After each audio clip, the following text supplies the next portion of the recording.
Good evening, good morning, good afternoon, whatever time it is that you're watching the podcast. I want to welcome you today and just let you know I'm really excited about you being here.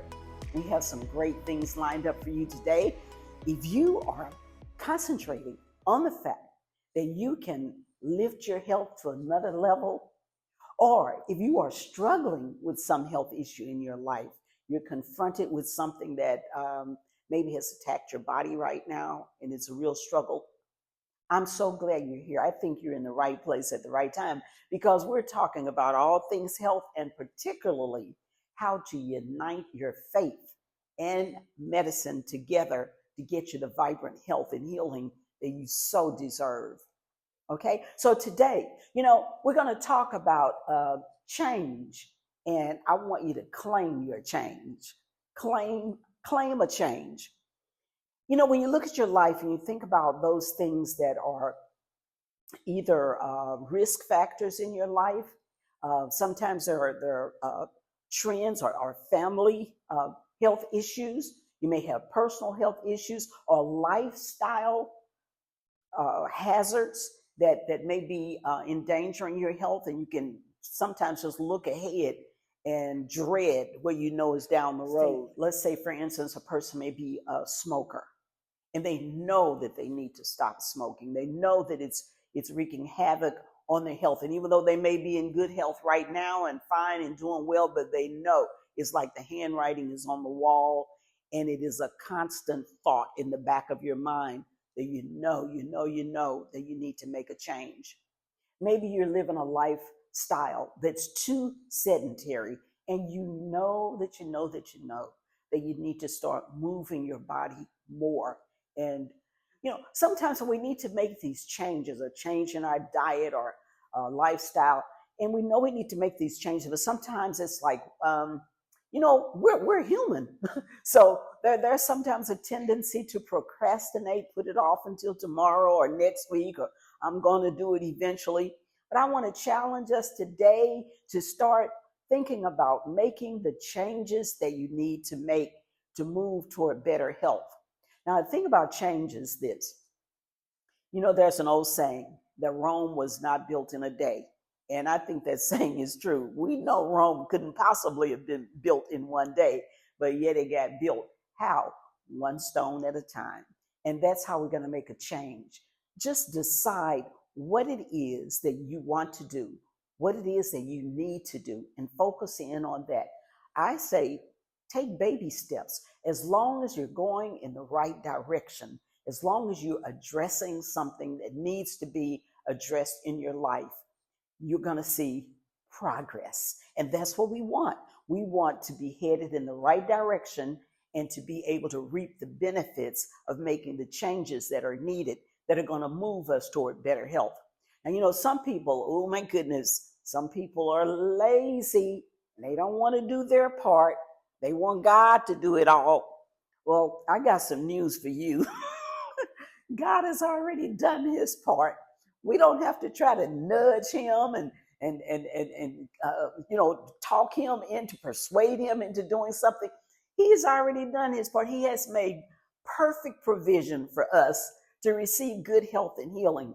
But we have a part to play. So that's what we need to look at. What is it that I need to do? Do I need to work on my mind? Do I need to work on my body? Do I need to work on my spirit? What do I need to do to bring about the necessary changes that are in my life? Now, when we talk about change, there are different models of change. There's a lot of work that's been done and scientific studies that have been done. And I looked at some of the models that are out there, and some of them are really, really great. Some of the change models are directed at individual changes that a person may need to make in their lives as an individual. And a lot of the models are about organizations and management, more like corporate changes or changing an organization or bringing about change within an organization. But we're talking about you and me bringing about the changes that we need to make, personal changes in our lives that's going to move us toward better health. So I want to challenge us today to think about change in a different way. But before I get there, let's just put a pin in that and sit that to the side. That's going to be in this. If this is meat and potatoes, that's going to be the meat. But I'm going to deal with the potatoes right now. One of the change models that I really wanted to focus on, and I have some notes on it. I'm going to grab these notes right quick and read these off to you because I think this is really, really an excellent guide for us to use. Okay, this is called the ADKAR method, the ADKAR model, and it's an acronym, ADKAR. A is for awareness, the D is for desire, the K is for knowledge, A, ability, R, reinforcement. So these are the steps to bringing about change. First, you have to be aware that it is needed. Then you have to have the desire to want the change to occur. Then you need knowledge. What is it that you need to know? What is it you need to do in order to bring about the change? And then you need the ability. Are you able to do it? Is this something you're able to do? And then the reinforcement to reinforce that change. I think that's really, really, really great. I think that's good information. I want us to keep that in mind as like a guide. And I should have kind of encouraged you to grab a pen and paper and take some notes on it, but that's okay. You can rewind this and take the notes that you need if you want to bring about those changes in your life. But now I'm going to take the pen out of I said this is meat and potatoes. Let's grab the meat now because this is the part I want to really, really bring to you today. You know, my whole approach to teaching health and wellness and health and healing is holistic. So I don't believe that we can just take one part of our human being, our human essence, and just deal with that part and leave everything else alone. We are multi-dimensional beings. We're spirit. That's the main part of our being. We are spirit beings. And we have a soul. And we live in a body. You can't be down here if you don't have one. You got to go somewhere else. You have to have a body if you're going to dwell on the earth. And we live in community. We live in society. No one lives on an island to himself. And if you ever find someone who does, I promise you, they're stark raving mad. For real. Because in order to be healthy mentally, psychologically, we have to be in communion with other people. Thinking about the scripture, God said when he first made man and woman, remember what he said about Adam? He made Adam first, then he made Eve, and he had a reason for making her. And he said it is not good for the man to be alone. And that is true for all human beings, whether you are married or not, because the communion and the being able to interact with other people is not just in a marital relationship, it is in a human relationship. We have to be in contact and in community and communion with other human beings. That's just the way we're made. That's a part of who we are. That's one of the dimensions of the human person. So when we're talking about change and how to bring about change, I want to challenge us to address that in every dimension of our being. Let's talk about the spirit part first, because that's the most important part. That is the part that comes first. Using a holistic approach and addressing the spirit part of our being. Exactly what does that mean? One thing it means is this: we can do nothing without the Most High God. We need God. You can't even take your next breath. Talk about change. You can do nothing without him. We need him for everything. So acknowledging him and acknowledging our need for him, acknowledging our dependence upon him is where it all begins. Because if we don't, then we're trying to do things in our own strength, and more than likely, we're going to find ourselves in a state of failure. When we look at the 12-step programs, and a program that has been used as a model for helping people bring about change in their lives, and especially people who are alcoholics, or even dealing, with drug addictions and so forth. The 12-step program has shown itself to be very effective in helping people to achieve the change that they need in their lives. And the very first step in that program is to acknowledge that there's a higher power. You need some help. You need some help from a higher power. So to humble ourselves, to go before the Most High God and let him know that, Father, I have this change that I need to make in my life. And I made a decision that I want to make this change to improve my health so that I can enjoy the vibrant health that you want me to have. I need your help. I cannot do it on my own. I cannot do it alone. Please help me. Listen, the scripture says he is a very present help in time of need. I don't know what your experience has been when you called on God to help you, but I could write a book. I could write a book on the times I have called on him to help me. I have said to him, I don't know how these other people are doing what they're doing, but I know what I need. I need you to help me. That's how I got through school. That's how I get through life, depending on God to help me with whatever the endeavor is that I'm embarking upon. So that's the first thing. That's the spirit part. Knowing that you need God's help and allowing the Holy Spirit in you to help you. So the next area that we need to draw upon, the next dimension of our being, is the soul. If we're going to bring about change, and we want to bring about change toward better health, let's just draw upon this part of our being to help us get there. Now, so what is the soul exactly? My understanding of the soul is that it is the will, it's the emotions, it's the thoughts, it's the intellect, the intelligence, it's our feeling, the psychological part of our being. All of this is a part of our soul, or make up our soul.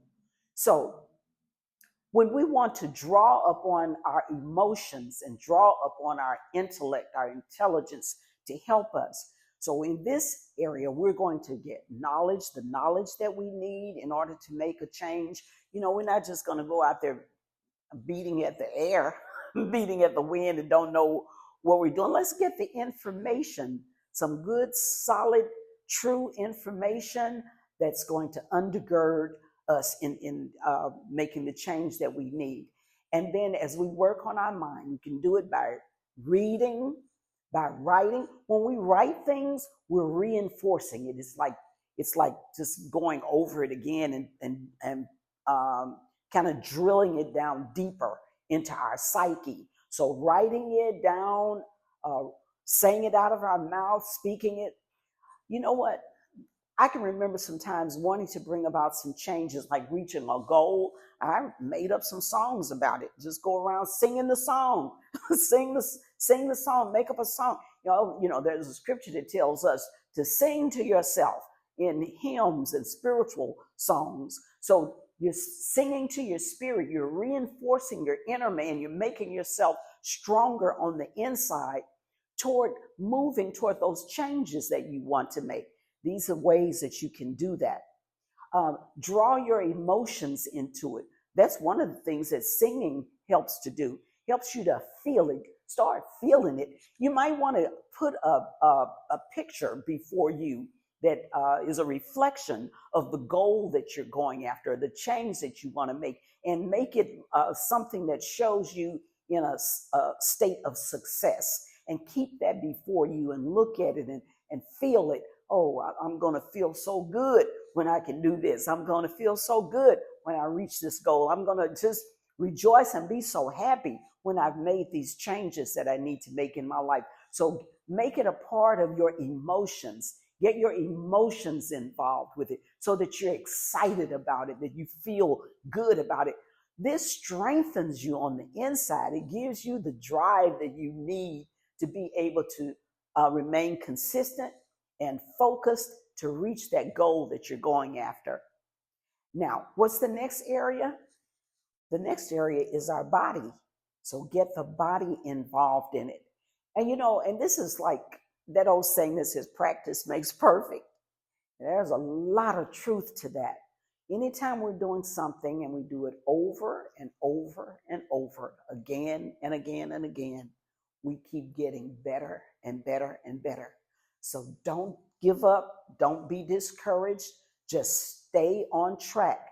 There's a scripture that tells us a righteous man falls 7 times, but he gets back up again. So it doesn't matter how many times we miss the mark. It doesn't matter how many times we fail. Well, I was starting on this journey and I was trying to reach my goal and I wanted to make this change and I slipped.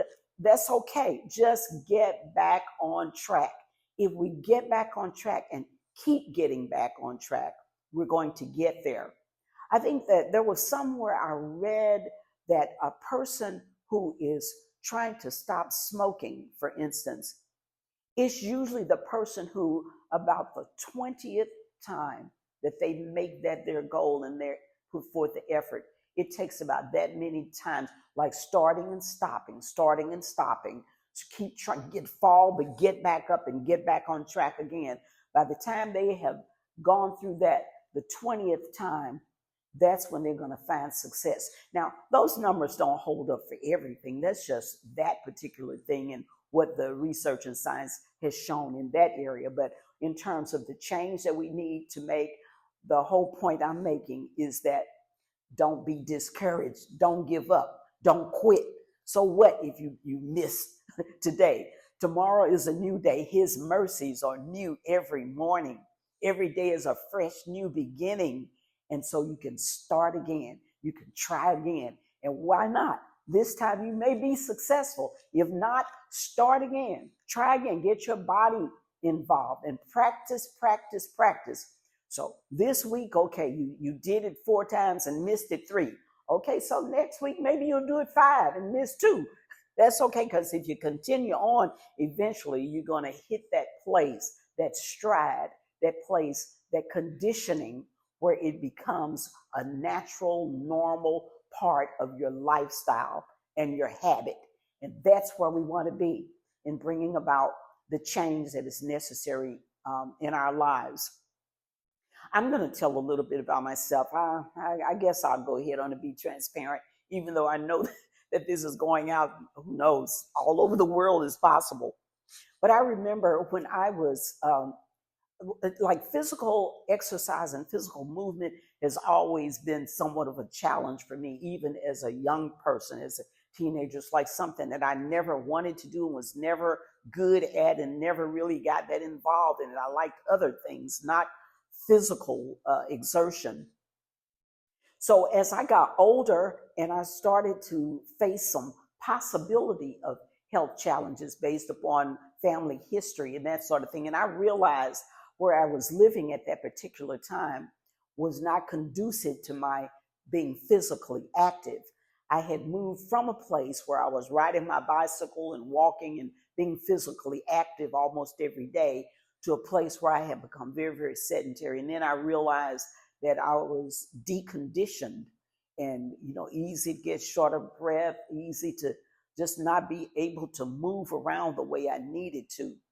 And it was really kind of despairing for me to find myself in that condition.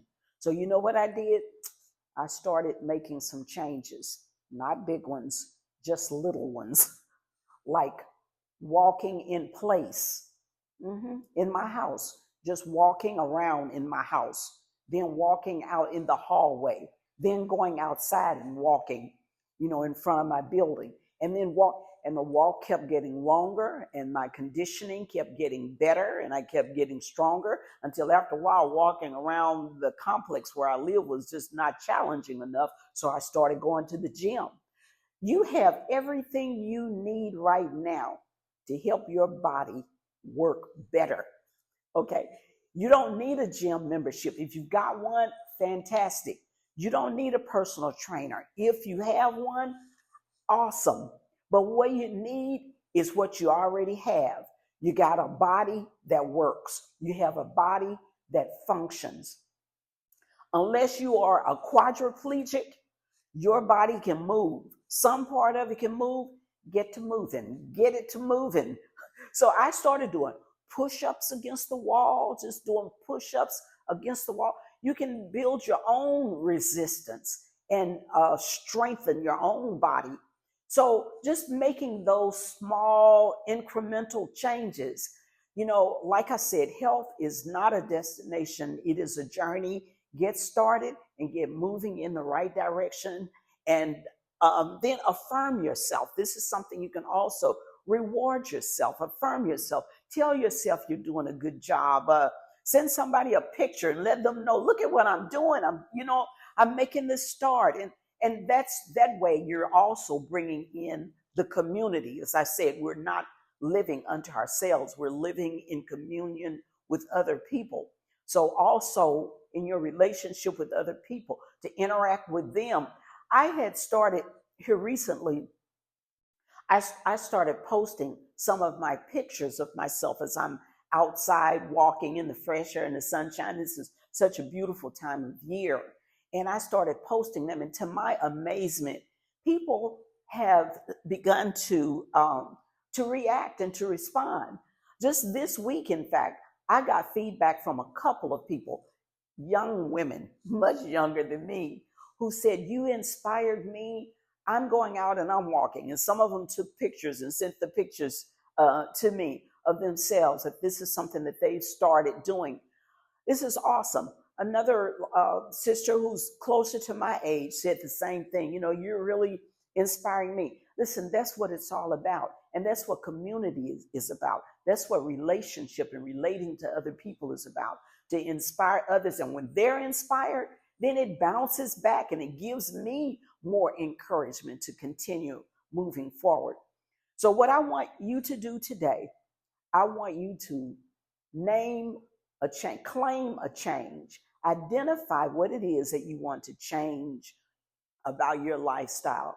What is it that you want to do to start moving toward a healthier place?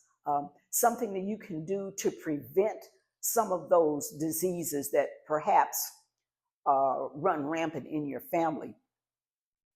When people start talking about things are genetic, well, it's just in our genes. I'm not a geneticist, but let me tell you one thing that I do know about genes. They have to be turned on. And there are things that we can do to turn genes on and they express themselves, or there are things we can do to keep them from turning on and expressing themselves. I'm going to give you an example. Let's take cancer, for instance. You can have cancer that is prevalent in a family and it is genetic.